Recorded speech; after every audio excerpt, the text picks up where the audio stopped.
तर संपूर्ण विद्यापीठामध्ये एकही विभाग असा नसेल की जो एखादं उपयोजित काम करून एखादा व्यवसाय चालवून आपल्या डिपार्टमेंटच्या कर्मचाऱ्यांचा एका महिन्याचा पगार करू शकेल असं एकही खातं विद्यापीठामध्ये नाही.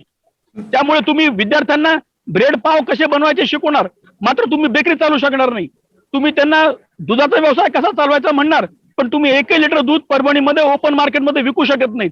तुम्ही अन्नधान्यावर काम करणार, ज्वारीवर काम करणार, पण 1 एकर शेतीमध्ये ज्वारी पिकून ती ज्वारीचं पीक काढणं शेतकऱ्याला फायद्याचं ठरतं का नाही हे तुम्ही प्रॅक्टिकली सिद्ध करू शकत नाही. त्यामुळे हा एक विरोधाभास आहे. अत्यंत खेदकारक गोष्ट आहे की जे उपयोजित शास्त्र तुम्ही शिकवायला लागलात त्या शास्त्राचा उपयोग शेतकऱ्यांनी कसा करावा किंवा तुमच्याकडे शिकणाऱ्या विद्यार्थ्यांनी कसा करावा हे तुम्ही त्यांना सांगू शकत नाही. ही खरी विद्यापीठाची शोकांतिका आहे. निवडून आल्यावर कोणी नाही.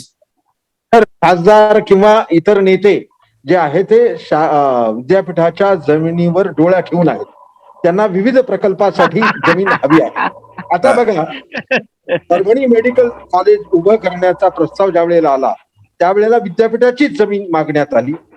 परभणीला क्रीडा संकुल करायचंय तर विद्यापीठाचीच जमीन पाहिजे. परभणीला नवोदय विद्यालय स्थापन करायचे, विद्यापीठाचीच जमीन पाहिजे. ग्रामसेवक सेंटर पाहिजे, विद्यापीठाचीच जमीन पाहिजे. आणि सगळ्या जे काही पाहिजे ते फक्त विद्यापीठाचं पाहिजे. विद्यापीठाची हार्ट ऑफ प्लेस म्हणजे मध्यवर्ती ठिकाण आहे ती. या जमिनीला कोट्यावधी रुपयांची किंमत आहे, अमूल्य अशी किंमत आहे. म्हणून प्रत्येक राजकीय नेत्याचा डोळा हा फक्त आता विद्यापीठावर आहे आणि त्याला महाराष्ट्र विद्यापीठामध्ये त्या झाडांचं काय होतं, काय कृषी विद्यापीठाकडे झाडं भरपूर आहेत. मध्यंतरी कापूस संशोधन केंद्राच्या परिसरामध्ये एक 10-12 एकर वरती बाबळी वाढलेल्या होत्या. त्या बाबळी अक्षरशः एका ठेकेदाराला देऊन ती ठेकेदार तो त्या जागेवरती बाबळी तोडून त्या बाबळीचा कोळसा करून विकतोय सध्या. गेल्या 8 ते 15 दिवसापासून तो उपक्रम सुरू आहे. मोठ्या प्रमाणात विद्यापीठातून लाकडांचा कोळसा करून बाहेर पाठवला जातो बाबळींचा. मग काय प्रदूषण नियंत्रण मंडळ झोपलंय का? या संदर्भात जर विचारणा केली तर प्रदूषण नियंत्रण महामंडळाची परवानगी घेतली का नाही घेतली याबद्दल कुणीच काय बोलत नाही. टोलाटोली केली जाते आणि कुलगुरूंच्या परवानगीने हे सगळं केलं जातं असं वरिष्ठ अधिकारी सांगतात.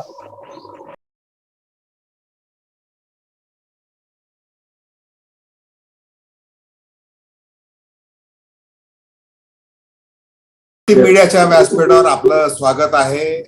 विजय कुलकर्णी, श्रीकृष्ण उंबरीकर आणि हनुमान चिटणीस.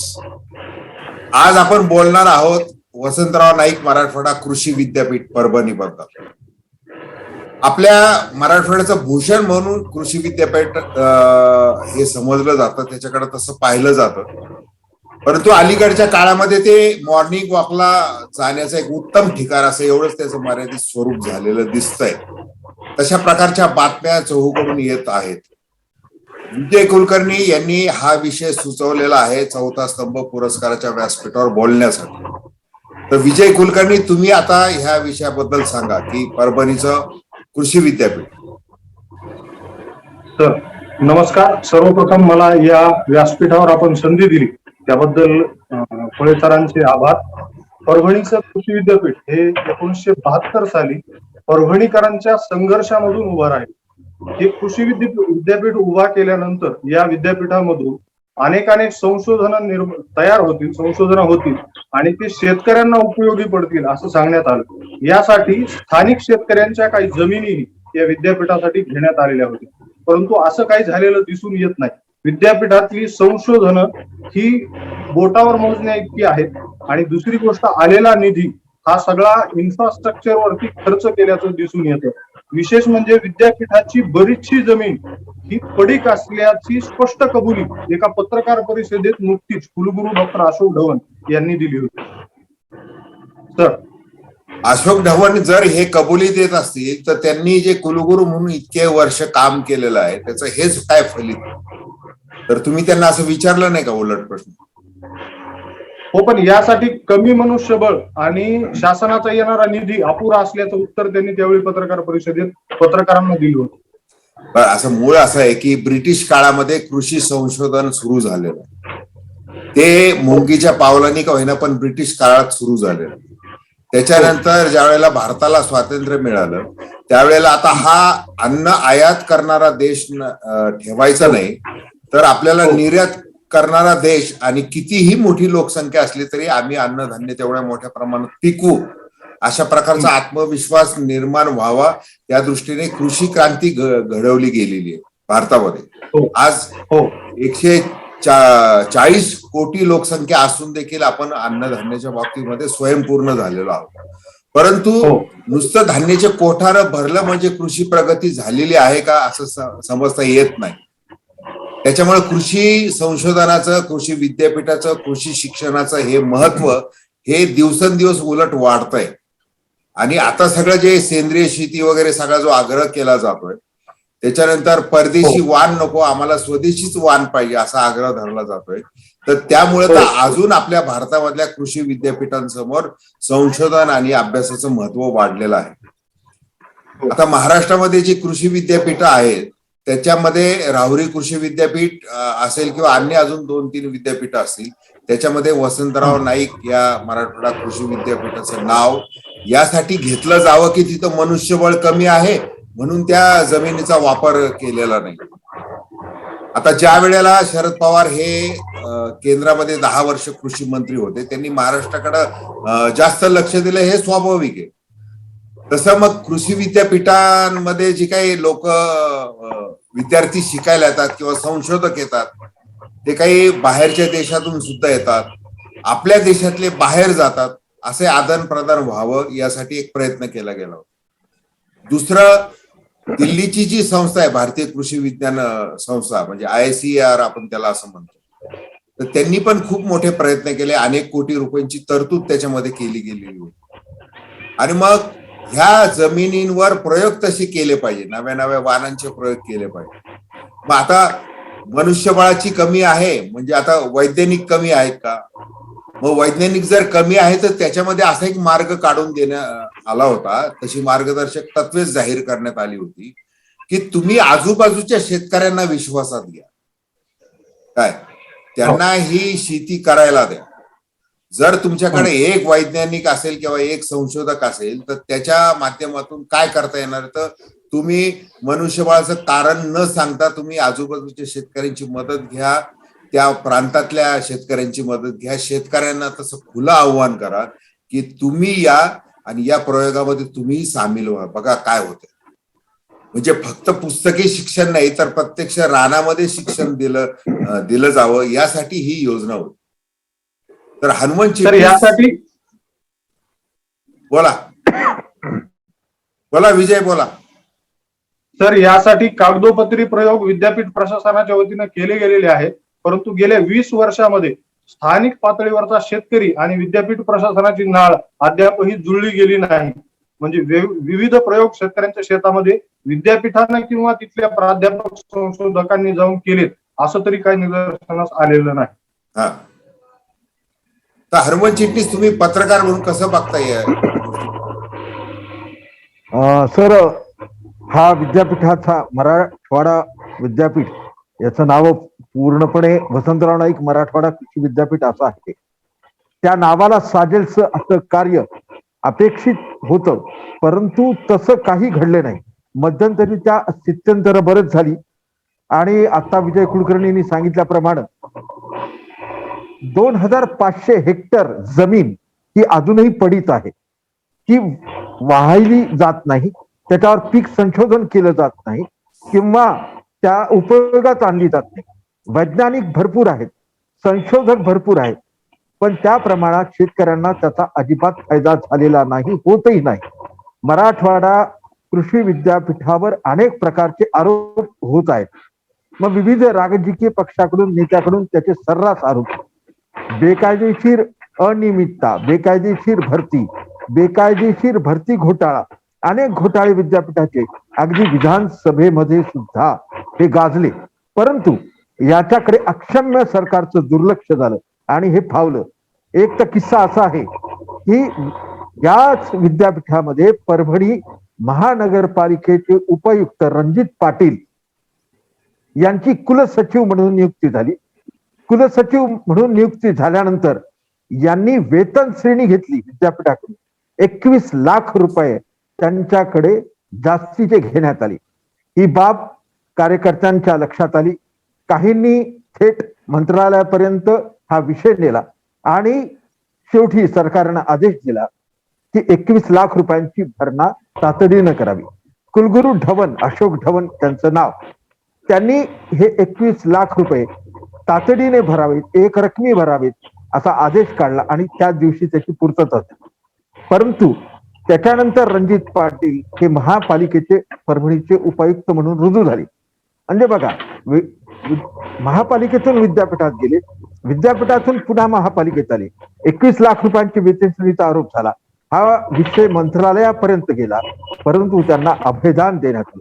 असे अनेक आरोप आणि असे अनेक घोटाळे जे गाजले, वर्तमानपत्रात गाजले, मीडियापर्यंत गाजले, कृषी मंत्र्यापर्यंत गाजले, परंतु कोणीही काही लक्ष देत नाही. चिटणीस, आपण आता मुख्य सुरुवात केलेली आहे की पडीक जमीन, बरं का, आणि त्याचा उपयोगच कृषी विद्यापीठ करत नाही.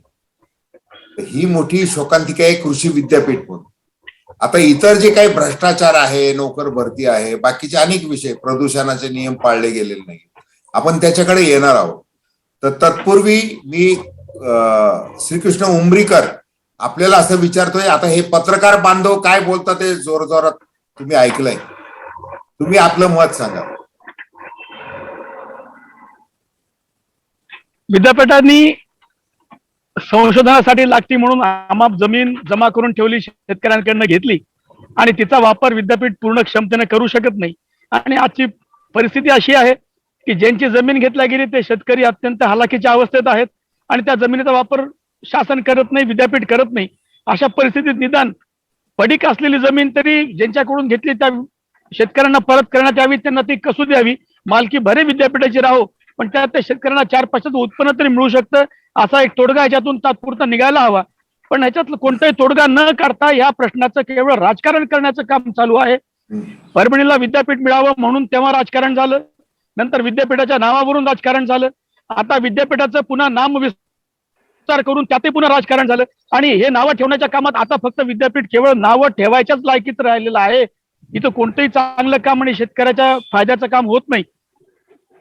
आता पडीक जमिनीच्या बद्दल मी फक्त एवढंच म्हणू शकतो की पडीक जमीन विद्यापीठाच्या मालकीची पडीत राहण्यापेक्षा तिची मालकी विद्यापीठाकडे ठेवून किमान ती शेतकऱ्याला कसण्यासाठी द्यावी आणि ज्याची जमीन ती होती त्याला त्याच्यामध्ये प्राधान्य द्यावं आणि उरलेली जमीन बाकीच्या शेतकऱ्यांमध्ये समान पद्धतीने वाटून घ्यावी. एवढं करून थोडासा तरी अन्याय शेतकऱ्यावरचा दूर होईल आणि पुढच्या प्रश्नाच्या अनुषंगाने बाकीच्या गोष्टी आपण बोलू. पण पडीत जमिनीच्या बाबतीत एवढा एक पर्याय मला दिसतो ज्यातून शेतकऱ्याला समाधान होऊ शकतं. तर आपल्या बोलण्यामधून एक तर बघा की विद्यार्थी आंदोलन असो, विकास आंदोलन असो, परभणीच्या त्या आंदोलनाची धग लक्षात घेऊन विद्यापीठाची स्थापना करण्यात आली. ही मराठवाड्याचं आवर्षण घ्या आणि आवर्षण डोळ्यासमोर ठेवून समस्या ज्या भीषण झाल्यात, बेकारीची समस्या आहे, बाकीच्या अनेक समस्या आहेत, त्याची सोडवणूक करायची असेल तर त्याचं एक परिपक्व उत्तर म्हणून कृषी विद्यापीठाकडे पाहिलं जातं. आता कसं आहे की वसंतराव नाईक हे नाव देण्यात आलं, त्याच्या मागे 1972चा दुष्काळ, त्यांचं मुख्यमंत्री पद, त्याच्यानंतर त्यांनी वसंतराव नाईकांनी मुख्यमंत्री म्हणून जे सलग काम केलं 12-13 वर्ष, त्या काळामध्ये त्यांनी जी काही हिरवी क्रांती घडून आणली त्या अर्थाने कृषी क्रांती, तर त्यामुळे ते नाव देण्यात आलं. आपल्याला आता तो नावात काय आहे या संबंधी चर्चा करायची नाहीये. तर कृषी विद्यापीठाच्या जी संपत्ती आहे ती संपत्ती म्हणजे ह्या जमीन, ही जी पडीक जमीन आहे याच्याकडे पाहायला पाहिजे आणि ती अशी सडक पडलेली. खरं तर कृषी विद्यापीठ म्हटलं की ते काही क्लासरूम मधलं नसतंच, ते शेतामधलंच असतं, ते रानामधलं असतं. आणि मग आता वाहनांचं जे महत्व आहे, आज आपण बघा की शहरातली मंडळी एका कुंडीमध्ये रोपटं लावायचं तर ते परदेशी फुलं कुठं आहेत, काय कशा प्रकारचं असं केलं जातं. मग भारतामधून तेवढी निर्यात होती का? युरोपमध्ये होती का? ऑस्ट्रेलियाला होती का? अमेरिकेमध्ये होती का? तर काही प्रमाणे निश्चित होती. भारत भरपूर निर्यात करतोय अनेक पिकं, परंतु अजून भारताचा एक ठसा उमटला जावा. भारताची जी काही छाप आहे ती कृषी प्रधान देश म्हणून आहे. आजही 50 ते 60% लोकसंख्या ही कृषी व ग्रामीण अर्थव्यवस्थेचा एक महत्वाचा भाग आहे. अशा सगळ्या परिस्थितीमध्ये कृषी विद्यापीठांच्या जमिनी केवळ काही क्षुल्लक कारणं सांगून, प्रशासकीय कारणं सांगून असे जर दुर्लक्षित राहत असतील तर मग अशा प्रकारचे ते कोण, अशोक ढवण असतील, रणजित पाटील असतील किंवा अजून खूप हुशार नामवंत प्राध्यापक असतील, त्यांचा उपयोग काय? प्रश्न हा पडतो. तर आपण ही सगळी नकारात्मक चर्चा करत असताना मला आपण तिघापैकी कुणीही सांगा की परभणी विद्यापीठाने हे वाण विकसित केलंय जसं गव्हाचं, तर कुठलं वाण जास्त चांगल्या प्रकारे विकसित केलंय, त्याची काय चर्चा झाली गेल्या काळामध्ये? फळे साहेब, आमच्या विद्यापीठामध्ये सुरुवातीच्या काळामध्ये काही चांगली संशोधनं झाली. ज्वारीचे काही वाणासाठी आमच्या परभणीचं नाव चांगलं गाजलेलं होतं आणि कापसाच्या पण बाबतीमध्ये सुरुवातीच्या काळात चांगलं संशोधन झालं. आणि जसं अशोक गुलाटींनी त्यांच्या रिसर्च पेपरमध्ये सांगितलंय की सरकार जी गुंतवणूक करतं त्याच्यामधलं कृषीच्या संशोधनावर केलेल्या गुंतवणुकीवर सरकारला सर्वाधिक परतावा मिळतो. त्याच्या खालोखाल क्रमांक आहे रस्त्यावर केलेल्या गुंतवणुकीचा. आता कृषी संशोधनाचा विचार केला तर आजच्या तारखेला जसं बीटी हे नवीन तंत्रज्ञान आहे, बीटीच्या बाबतीमध्ये आमचं विद्यापीठ पूर्णपणे शून्य आहे. बीटी कापूस आमच्याकडे नाही, बीटी वांग, बीटी मोरी आम्हाला काही माहित नाही. त्याशिवाय पुन्हा संशोधनाचा विचार आपण केला तर मुळात कृषी हे शास्त्रच उपयोजित आहे, म्हणजे ह्याची डायरेक्ट एक प्रॅक्टिकल व्हॅल्यू असते. तुम्ही कृषी उत्पादनं करून त्यातून पैसा कमवू शकता. आता खरं तर परभणी शहरामध्ये जेव्हा एवढं मोठं कृषी विद्यापीठ, एवढी मोठी जमीन आहे, तर परभणी शहरामध्ये दुधाचा पुरवठा विद्यापीठाकडून का होत नाही? यांच्याकडे दुग्धशास्त्र विभाग आहे, यांच्याकडे कुक्कुटपालन विभाग आहे. परभणी शहराला अंडी आणि कोंबड्या विद्यापीठातून का पुरवल्या जात नाहीत? विद्यापीठामध्ये अनेक वाणांचं संशोधन चालावं, चालतं अशी अपेक्षा आहे, असं भासवलं जातं. पण तिकडनं आम्हाला धान्य का विकत मिळत नाही, फळभाज्या आम्हाला का विकत मिळत नाहीत? त्यातलं कोणतंही काम विद्यापीठामध्ये होत नाही. विद्यापीठाला जोडून त्यांचा अन्नशास्त्र विभाग आहे, फूड टेक्नॉलॉजीचं मोठं कॉलेज आहे. आज परभणी शहरामधले ब्रेड किंवा केक ची असंख्य दुकानं लागलेली अस्वच्छ प्रमाणामध्ये ते आम्हाला वाटतं ते विकतात. हे सगळं विद्यापीठामधून काय येत नाही? मग जे विद्यापीठ विद्यार्थ्यांना एक उपयोजित शास्त्राचं शिक्षण द्यायला लागलंय, त्या उपयोजित शास्त्राचा वापर करून त्याचं एक जिवंत उदाहरण, त्याचा एक जिवंत व्यवसाय का नाही उभं करू शकत? खरं तर 2-2.5 हजार हेक्टर जमीन ही साधी गोष्ट आहे, छोटी गोष्ट आहे. जमिनीकडे आपल्याकडे मुबलकता आहे, जमिनीची कमी नाहीये. विद्यापीठामध्ये खरं तर त्याची संपत्ती काय असेल तर तिकडच्या शास्त्रज्ञांचं डोकं, त्यांची बुद्धी, त्यांची वैज्ञानिक क्षमता. आणि माझा तर स्पष्ट आरोप हा आहे की विद्यापीठामधल्या जातीपातीच्या राजकारणामध्ये चांगल्या संशोधकांना डावलल्या जाऊन जातीपातीचं राजकारण करून चांगल्या संशोधकांची संशोधन क्षमतेची माती केलेली आहे. आणि आज गेल्या काही वर्षापासून सांगतो मी, किमान गेल्या 20 वर्षातला अभ्यास आपण केला तर जवळपास 2000 नंतर, इसवी सन 2000 नंतर विद्यापीठातून ज्याच्यामधून ज्याचं कमर्शियलायझेशन होऊ शकतं किंवा ज्यातून 2 पैसे मिळू शकतात असं कोणतंही संशोधन बाहेर आल्याचं दिसत नाही. एवढंच काय तर संपूर्ण विद्यापीठामध्ये एकही विभाग असा नसेल की जो एखादं उपयोजित काम करून, एखादा व्यवसाय चालवून आपल्या डिपार्टमेंटच्या कर्मचाऱ्यांचा एका महिन्याचा पगार करू शकेल असं एकही खातं विद्यापीठामध्ये नाही. त्यामुळे तुम्ही विद्यार्थ्यांना ब्रेड पाव कसे बनवायचे शिकवणार, मात्र तुम्ही बेकरी चालू शकणार नाही. तुम्ही त्यांना दुधाचा व्यवसाय कसा चालवायचा म्हणणार, पण तुम्ही 1 लिटर दूध परभणीमध्ये ओपन मार्केटमध्ये विकू शकत नाहीत. तुम्ही अन्नधान्यावर काम करणार, ज्वारीवर काम करणार, पण 1 एकर शेतीमध्ये ज्वारी पिकून ती ज्वारीचं पीक काढणं शेतकऱ्याला फायद्याचं ठरतं का नाही हे तुम्ही प्रॅक्टिकली सिद्ध करू शकत नाही. त्यामुळे हा एक विरोधाभास आहे, अत्यंत खेदकारक गोष्ट आहे की जे उपयोजित शास्त्र तुम्ही शिकवायला लागलात त्या शास्त्राचा उपयोग शेतकऱ्यांनी कसा करावा किंवा तुमच्याकडे शिकणाऱ्या विद्यार्थ्यांनी कसा करावा हे तुम्ही त्यांना सांगू शकत नाही. ही खरी विद्यापीठाची शोकांतिका आहे. वा, ही शोकांतिका आपण अतिशय तळमळीतून मांडलेली आहे बरं का. आणि तुमच्या बोलण्यामधून हे समजलं की संशोधकांमध्ये जातीयवाद आहे. आता हे की नवीनच आलंय काय, म्हणजे फार जुनी गोष्ट आहे. विद्यापीठामध्ये प्रशासनाकडून जातीयवाद केला जातो. अनेक चांगले संशोधकांना डावलल्या गेलं, त्यांना संशोधनाच्या संधी नाकारल्या गेल्या आणि केवळ या क्षुद्र राजकारणाच्या कारणामुळे चांगले संशोधक बिचारे मागे राहिले आणि अपात्र लोकांना प्रमोशन देणे, चांगल्या पोस्ट देणे, चांगले प्रोजेक्ट देणे. मी गंमत तुम्हाला सांगतो, विद्यापीठामध्ये जे काही उद्योगांसोबत, कारखान्यांसोबत, बाहेरच्या लोकांसोबत कोलॅबरेशन, जॉईंट व्हेंचर करून जे प्रोजेक्ट घेतले जातात, या प्रोजेक्टचा खर्च जर आपण बघितला तर जास्तीत जास्त खर्च हा कॉम्प्युटर, टेबल, प्रवास, केमिकल्स अशा गोष्टींवर केलेला आहे. प्रत्यक्षात संशोधनासाठी जे लागतं, ज्यातून काही निर्माण होईल असा खर्च अत्यंत कमी केला जातो. हे काय भानगडे? आज आमचं विद्यापीठ नवीन वाण का तयार करत नाही? मागे आमच्याकडे रोपवाटिका तयार केली, काही रोप तयार केले, टिश्यू कल्चरचे, जरबेराचे काही प्रमाणात एक्सपोर्ट झाले, नंतर ते सगळं बंद पडलं. कुठे गेले ते संशोधक, कुठे गेले ते रोप, कुठे गेले ते टेक्नॉलॉजी?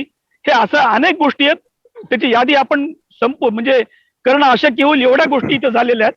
आणि मूळ गोष्ट अशी होती की विद्यापीठ जेव्हा उपयोजित शास्त्र शिकवतंय तेव्हा त्या शास्त्राचा उपयोग करून त्यातून नफा विद्यापीठालाही मिळावा, विद्यार्थ्यांना शिकायलाही मिळावं आणि त्याचा लाभ शेतकऱ्यांना व्हावा.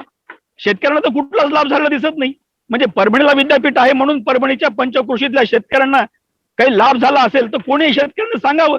मी बिलकुल माझा शब्द मागे घेतो, विद्यापीठाच्या प्रशासनाची क्षमा मागतो. त्यांनी एक शेतकरी दाखवावा असा की ज्याने म्हणा हो विद्यापीठे मला व्हायचा फार लाभ झाला म्हणून. असं काही दिसत नाही. आता केवळ ते प्राध्यापकांनी पगार घ्यावा, सन्मानानं निवृत्त व्हावं म्हणून ते विद्यापीठ चालू आहे. आणि मधल्या काळात एक अशी गोष्ट होती की कृषी विषयक विषय घेऊन स्पर्धा परीक्षा दिल्या तर त्याच्यामध्ये घवघवीत यश मिळतं म्हणून बऱ्यापैकी काही हुशार विद्यार्थ्यांनी पण तिथं प्रवेश घेतला आणि एमपीएससी युपीएससी मध्ये बऱ्यापैकी यश मिळून नोकऱ्या कमवल्या. ह्याच्यापेक्षा विद्यापीठाचा दुसरा कोणताही उपयोग ना समाजाला आहे, ना शेतकऱ्याला आहे, ना देशाला आहे. फार फार फार वाईट परिस्थिती, फारच वाईट परिस्थिती. तत्कालीन पालकमंत्री होते दिवाकर रावते यांनी इस्रायली कापूस यावर संशोधन करण्यासाठी फार मोठा प्रकल्प या विद्यापीठामध्ये राबवला होता. मला वाटतं उमरीकर सर याच्यामध्ये आणखी जास्त सांगू शकतील. तर त्याची आज माती झालेली आहे. म्हणजे जे संशोधन करणारी व्यक्ती किंवा हे करणारे हे सगळं नेस्त नाबूद झालं. म्हणजे आज ज्वारीचं म्हणा किंबहुना कापसाचं म्हणा, बाजरी म्हणा, याचं संशोधन विद्यापीठ करू शकलं नाही.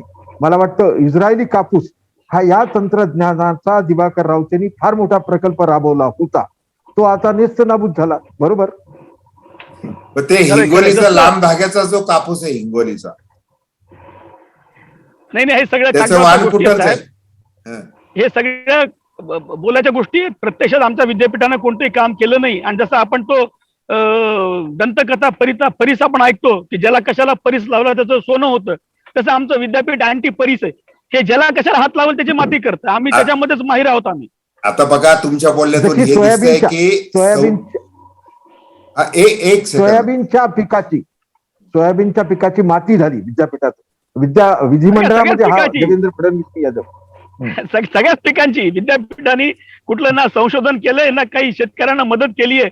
केवळ ती आज जमीनमध्ये ते जमीन अडून बसलेले. खरं तर त्याला अतिक्रमण म्हणायला पाहिजे अशी परिस्थिती आता. नाही आता बघा मागच्या वर्षी कापसाचं वाण विकसित केलं होतं. जे कापसाचं वाण मागच्या वर्षी विद्यापीठाने विकसित केलं होतं ते शेतकऱ्यांनी मोठ्या प्रमाणावर विद्यापीठातून नेलं, परंतु ते उगवलं नाही. त्यामुळे शेतकऱ्यांमध्ये बराचसा रोष आहे.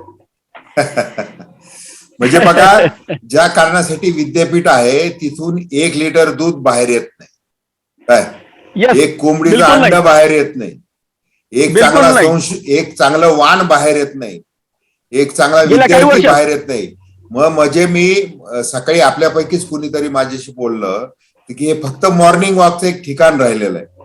म्हणजे तिथं इमारती आहेत. जसं तुम्ही सांगितलं की जेवढे सामंजस्य करार झाले त्याच्यातून फक्त फर्निचर घेतलं गेलेलं आहे. जी काही विशेष करून ते घेतलं गेलेलं आहे.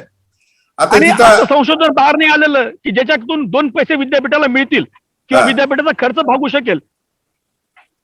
बरं मला एक सांगा तुम्ही की या विद्यापीठामध्ये जसं मी एक मुद्दा उपस्थित केला होता की सेंद्रिय शेतीच्या संदर्भात काही भारतीयत्व किंवा असं काही वाण एखादं तरी काही डेव्हलप झालेलं आहे का, किंवा त्याचं काही ज्ञान दिलं जात आहे का नागरिकांना? काही शेतीच्या बाबतीत सेंद्रिय शेतीची गंमत अशी आहे की आपण हे रासायनिक खत बाजारात येण्यापूर्वी हरित क्रांतीच्या पूर्वी आपण सेंद्रिय शेतीच करत होतो.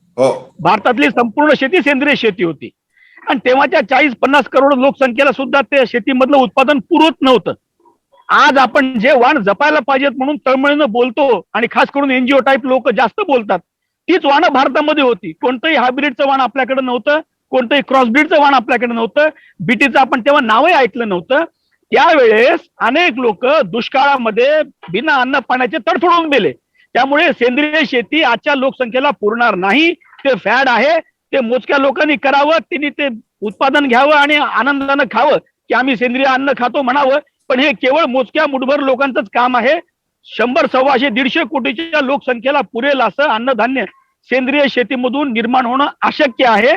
आणि आपण जी फसलेली होती सेंद्रिय शेती ती सोडून आपण रासायनिक शेतीचा हात धरलेला आहे. त्यामुळे असं आहे. आजच्या तारखेला आपल्याला हा, तुम्ही म्हणता तो मुद्दा अगदी बरोबर आहे. याच्यावर अनेक कोर्ट केसेस झाल्या, कोर्टामध्ये चर्चा झाली काय की तुमचं बीटी कॉटन कापूस लावायचा का नाही लावायचा, याच्यावर खूप झालेल्या गोष्टी आहेत. आणि लोकसंख्या लक्षात घेऊन त्याची गरज आणि प्रत्यक्ष होणारं शेतीतलं उत्पादन याचा कुठं ताळमेळ बसत नव्हता, म्हणून आपण आयात करत होतो. तर आता अलीकडच्या काळामध्ये पुन्हा सेंद्रिय शेतीकडे वळण्याचं कारण की आरोग्य व्यवस्था आहे. आता केंद्र सरकार, आजचं जे केंद्र सरकार आहे किंवा याच्या आधीचे काही 1-2 केंद्र सरकार जे होते, म्हणजे त्याला काय कुठल्या पक्षाचं सरकार याला काय महत्व नाही, परंतु सरकार सुद्धा आता असं म्हणते की सेंद्रिय शेतीकडे वळा. त्याच्या कारणामागे त्याचे कारण कसे, ते आरोग्याविषयीचे कारण आहे, ते मोठा विषय आहे. अहो साहेब, ह्याच्यामध्ये बीटीचा कापूस अमेरिकेमध्ये जवळपास गेल्या 30 वर्षापासून वापरला चाललाय. हा, आणि बीटीच्या कापसापासून त्याच्या सरकीचं पेंड जनावरांना खाऊ घातल्या जाते, सरकीचं तेल ते लोक खाण्यापिण्यामध्ये वापरतात. त्यांच्याकडे बीटीचा मका खाल्ला जातो गेल्या कित्येक वर्षापासून, आणि कोणताही वाईट परिणाम अजून समोर आलेला नाही. बीटीच्या बाबतीमध्ये जी हवाई सुरुवातीला उतरलेली होती, त्यामुळेच आपण खंडपीठामध्ये, सुप्रीम कोर्टामध्ये याच्यावर भरपूर चर्चा झालेली आहे. तर आपला म्हणजे आजचा तो विषय मला वाटतं सोडून द्यावा. हा, मी तेच म्हणतोय, आपण याच्यावर आपण निवांत दुसऱ्या एखाद्या वेळेला चर्चा करू शकतो.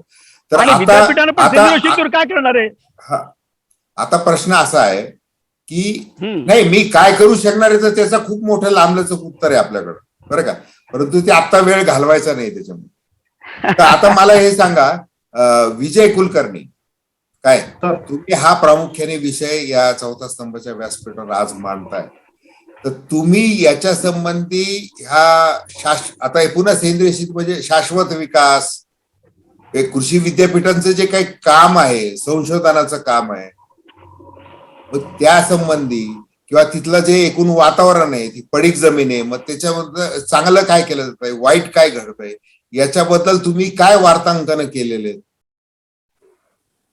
यापूर्वी वार्तांकन केलेली आहेत बहुतांशी वृत्तपत्रांनी आणि माध्यमांनी. या संदर्भात सगळीकडे बातम्या आलेल्या आहेत, परंतु त्या बातम्या आल्यानंतर त्या बातम्याकडे दुर्लक्ष केलं जातं. ती बातमी पाहून त्याच्यावरती काय सुधारणा होईल असं वाटत नाही. आणि बातमी आल्यानंतरही जेव्हा प्रतिक्रियेसाठी आमचे फोन जातात किंवा माध्यम प्रतिनिधी त्यांच्याकडे जातात, तेव्हा अपुरं मनुष्यबळ आणि पैशांची कमतरता ही 2 कारणं प्रामुख्याने पुढे केली जातात.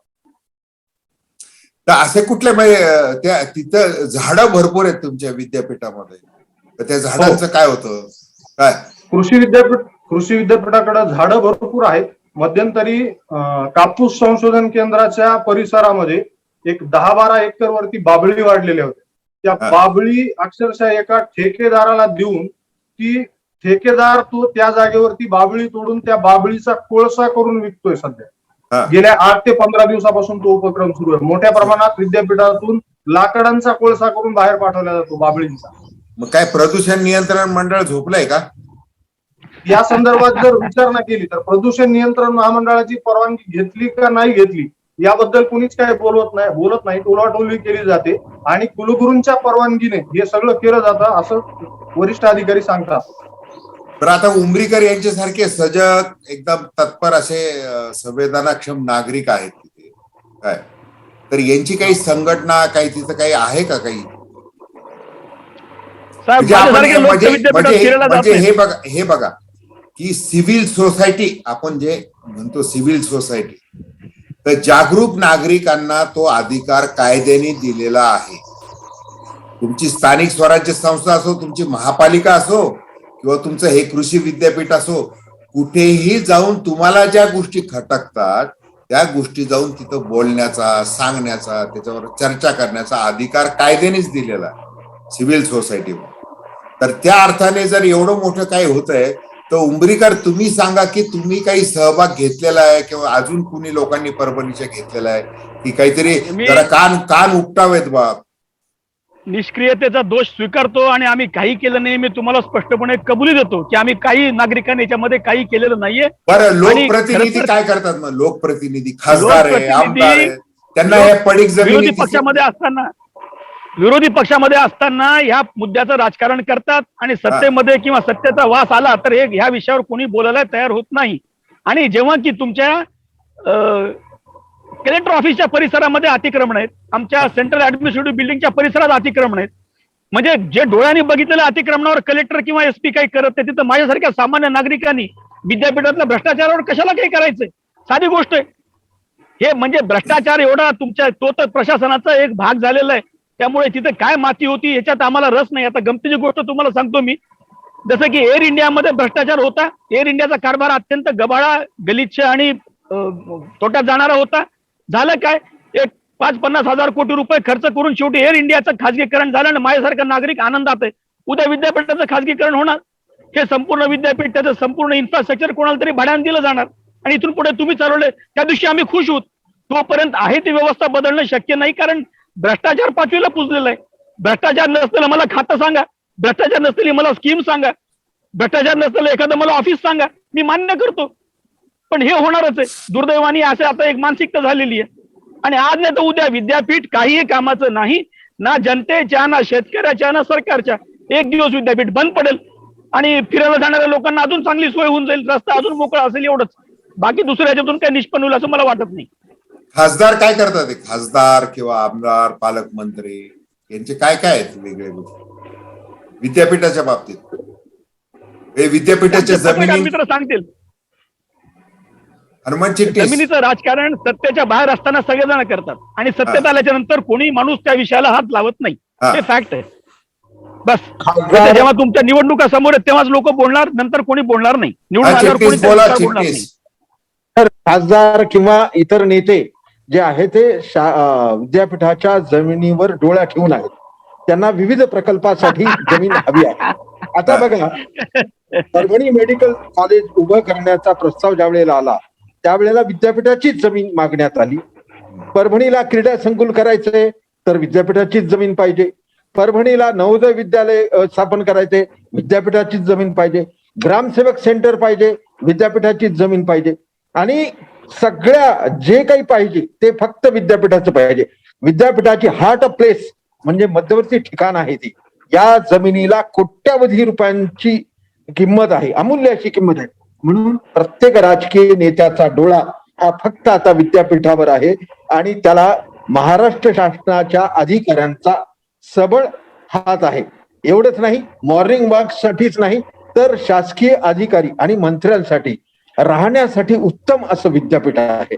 मनोरंजनासाठी विद्यापीठ आहे, तिथे बडदास्त ठेवण्यासाठी विद्यापीठ आहे आणि विद्यापीठामध्ये राहिल्यानंतर माणूस तंदुरुस्त होतो, एवढंच विद्यापीठाची ख्याती झाली आहे. तिथं उद्यान भरपूर मोठं तयार केलेलं आहे ना, उद्यान मोठं भरपूर तयार केलेलं नाही. उद्यान नाही राहिलं, शिल्लक नाही राहिलं. शिल्लक नाही का? कुठे काही नाही संपलं सगळं. हा हा जुने झाड आहेत, बस तेच आहेत, बस. नाही आता तिथे वाहतूक नाही. सर, हॉस्टेल म्हणण्यापेक्षा गेस्ट रूम ज्या बांधलेल्या आहेत त्या मुंबईच्या 5 स्टार 6 स्टारला सुद्धा अपुऱ्या आहेत. इतके अवर्णनीय वर्णन करता येईल त्यात. म्हणजे गेस्ट हाऊसवर खर्च केला ना तेवढा जर याच्या प्रयोगशाळेवर केला असता तर विद्यापीठातून संशोधन बाहेर पडलं असतं. हा बरोबर बरोबर.